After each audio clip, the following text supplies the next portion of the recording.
Boa tarde, galerinha. Paz de Jesus, amor de Maria. Hoje, mais um vídeo do canal, numa das séries, né, Santos da Minha Devoção. Eu vim compartilhar com vocês alguns escritos, algumas coisas que eu sei da história de um grande santo, Santo Inácio de Loyola, que hoje, no dia 31 de julho, se comemora o dia dele. E gostaria de partilhar essa história rica, né, antiga, bonita, e cheia de detalhes, por isso que eu anotei muita coisa. O vídeo não vai ser tão pequeno, né? Porque tentei resumir o máximo de coisas que eu li, fontes que eu procurei ter, porque são muitas e muitas coisas, até porque é uma história que eu sou completamente apaixonada e é um santo que eu tenho uma devoção muito grande. E eu quero partilhar isso com vocês para que vocês se apaixonem também, assim como eu me apaixonei por esse grande santo, por esse grande exemplo de devoção, de entrega e de obediência, tá bom? Santo Inácio de Loyola, ele recebeu o nome de Íñigo Lopes quando ele nasceu, que foi no dia 31 de maio de 1491. Ele nasceu na cidade de Loyola, no atual município de Azpeitia, né, no País Basco. Ele foi o mais novo, de 3 irmãos e irmãs. A sua mãe faleceu assim que ele tinha dias, não ficou muito tempo com sua mãe. E seu pai faleceu quando ele tinha apenas 16 anos de idade. Em 1506, ele tornou-se pajem de um familiar dele, Juan Velázquez de Quáler, ministro do Tesouro Real do Reino de Castela, né? Que na época era o reinado de Fernando III Aragão. Ele viveu em Arévalo, na casa desse protetor, até 1517. Daí ele levou uma vida um pouco leviana, na verdade bastante leviana. E ficou lá a serviço de Dom Fernando. Dom Fernando faleceu em 1516 e seus bens, né, foram apropriados pela rainha, na época germana de Forques. Daí Inácio se colocou a serviço do vice, rei de Navarra, Antônio Manrique de Lara. Ele era duque de Nájera.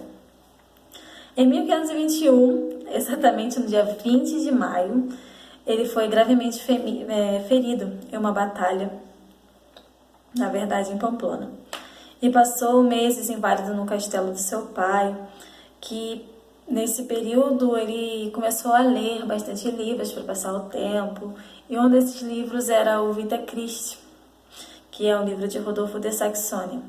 E ele leu bastante também a Legenda Áurea, né? Um livro bastante conhecido por nós, onde temos a narrativa geográfica que foi reunida por volta de 1260 pelo dominicano e na época e futuro bispo de Gênova, Tiago de Voragine. E na época se tornou sucesso na Idade Média, sendo que ele estava lendo a Legenda Áurea. Essa é sobre a vida dos santos, que foi escrita por Jacopo de Verazia, que ele era um monge cisterciense, que comparava o serviço de Deus a uma vida uma vida bastante cavalheiresca na época. A partir dessas leituras, ele tornou-se empolgado com a ideia de uma vida totalmente dedicada a Deus. E começou a emular os feitos heróicos de São Francisco de Assis e outros líderes religiosos. Daí ele decidiu devotar a sua vida à conversão dos infiéis na Terra Santa. Durante esse período, ele desenvolveu os primeiros planos dos exercícios espirituais. Após ter se recuperado, ele decidiu deixar a casa do pai em segredo e partir, né, a serviço da Divina Majestade, no caso, ao próprio Deus. Daí, ele dirigiu-se ao mosteiro de Montserrat, onde se confessou durante 3 dias inteiros. Vamos lá, continuação. No dia 24 de março de 1522, aí ele pendurou seu equipamento militar e, perante uma imagem de Nossa Senhora, e despiu-se de suas roupas vistosas, né? E doou-as ao mendigo que estava ali pela rua, se vestindo com tecido na época, com tecido de saco. E logo entrou no mosteiro de Maresa, onde não era monge, apenas ficou lá como hóspede em um quarto, e assumiu então uma vida completamente mendicante, onde ele se impôs em rigorosas penitências, tentando se comparar também à vida dos santos. Ele vivia de esmola, também se privava de carne, se privava de vinho. Ele frequentava a missa diariamente, fazia liturgia, orava 40 dias das horas, mas também ele costumava visitar hospitais e levar comida para os enfermos. Em Maresa ele teve diversas experiências espirituais, muitas visões, e também passou por diversas provações internas, né? Alguma delas até que São João da Cruz relata, que é um desânimo, a aflição e a noite escura da alma, que é um termo utilizado por São João da Cruz referente às vicissitudes decorrentes do estado de espírito, entre a dúvida, a incerteza e a dúvida quanto à fé. Passadas as provações, teve o ânimo renovado diante de novas experiências espirituais, e uma delas foi à margem do rio Cardone, onde a Virgem Maria tornou-se instrumento de grande devoção para ele, também junto a imagens militares, onde tomaram grande relevo em sua contemplação religiosa. A vivência interior desse período começou a dar matéria para a sua obra, os exercícios espirituais. Que aí começa uma nova etapa. Em 1523, Inácio parte para Barcelona, decidido a ir para Jerusalém. Daí ele conseguiu uma passagem gratuita, né? E isso foi provação de esmola, pedindo esmola. Daí de Barcelona ele resolveu partir para Roma para obter o passaporte pontifício, pedir ao Papa autorização. De lá ele segue para Veneza, onde assim embarca para o seu destino. Em Jerusalém ele foi recebido pelos franciscanos e na Terra Santa visitou os lugares sagrados do cristianismo e decidiu permanecer vivendo ali. Decidiu dedicar sua vida completamente vivendo em Jerusalém. Só que os franciscanos não permitiram. E ele embarcou de volta a Veneza, onde chegou em 1524. Ele seguiu para Barcelona com seus planos de viver em Jerusalém completamente frustrados. E um novo ideal começou a surgir, né? Que era ajudar a salvar almas. E daí ele tomou uma grande decisão. Ele decidiu estudar. Daí ele resolveu ir para Barcelona estudar, onde viveu na casa de Inês Pascoal. Era uma senhora que ele conheceu na época que ele teve na Catalunha a primeira vez. Ali ele dedicou-se ao estudo do latim e também, né, sofrendo maus tratos por causa da esmola, mas também sendo ouvido por muitas pessoas, ele dedicou-se à ajuda espiritual, né, conquistando a estima de muitos. Ali também ele ajudou a reformar o mosteiro de Nossa Senhora dos Anjos, permitindo que as monjas pudessem viver em clausura. E muitas pessoas importantes vinham ouvi-lo, sim, isso já disse ao começo. E daí ele começa a pensar em reunir um grupo de pessoas para que possam dedicar-se completamente a reformar suas vidas e reformar também a igreja. E resolveram seguir nesse projeto, mas os 3 primeiros companheiros dele que estiveram com ele nesse projeto não permaneceram. Após o domínio do latim, ele procurou a Universidade de Alcalá e, decidido a prosseguir seus estudos,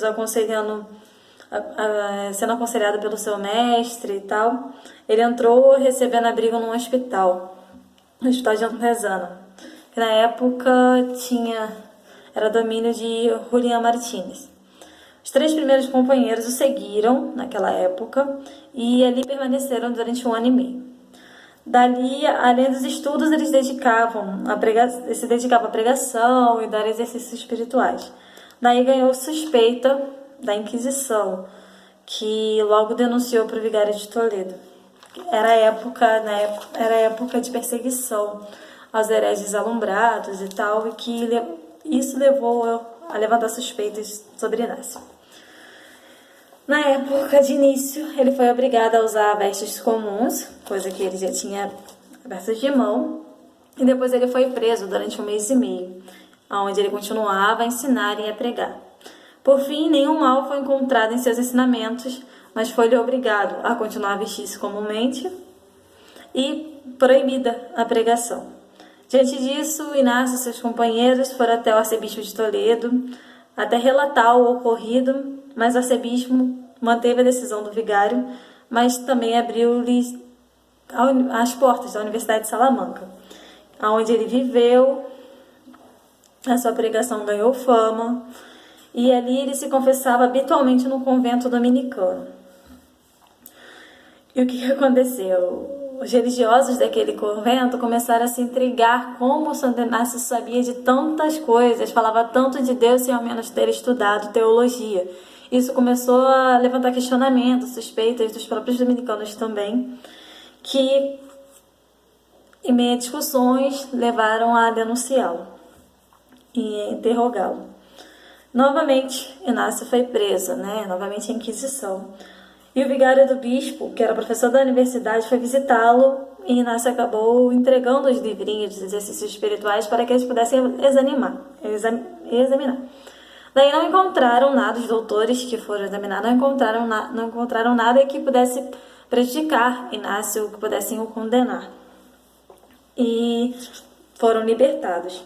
Mas aí, ainda proibidos de pregar, enquanto não concluísse os seus 4 anos de estudos. Daí ele decide seguir sozinho para estudar em Paris, isso em 1528. Daí entrou para a Universidade de Paris, no Colégio de Santa Bárbara, onde ficou 7 anos e estendeu sua educação literária e teológica, tentando cativar o interesse dos outros estudantes para seus exercícios espirituais. Em 1534 ele tornou-se mestre em artes e tinha 6 seguidores: Pedro Fabro, que era o único sacerdote do grupo, Francisco Xavier, todos conhecem como apóstolo do Oriente, Alfonso Salmeron, Diego Lainez, que na época era um dos peritos teólogos, eles estão dos peritos teólogos a serviço de Paulo III, já na época do Concílio de Trento. Isso, especialmente na fase final, na época de 1562 a 1563. E ele que sucedeu Santo Inácio, após sua morte, como superior geral da companhia futuramente fundada, da Companhia de Jesus, que seria os jesuítas. E também Nicolau Bobedilha, Simão Rodrigues. E daí os planos do grupo era seguir para Jerusalém em 1537. Só que em 15 de agosto de 1534 eles fundaram a Companhia de Jesus na Capela Cripta de Saint-Denis, na igreja de Santa Maria, Monte Martre, para efetuar trabalho missionário e também de apoio hospitalar em Jerusalém. Mas também para ir onde o Papa quisesse, sem questionar, principal regra dos jesuítas. Em 1537 eles viajam até a Itália para procurar a aprovação do Papa para sua viagem à Terra Santa, como eles estavam planejando em 1537. Só que o Papa Paulo III concedeu-lhe sim a aprovação e permitiu que fossem ordenados padres. E isso aconteceu no dia 24 de junho pelo bispo de Arbe, na cidade de Veneza.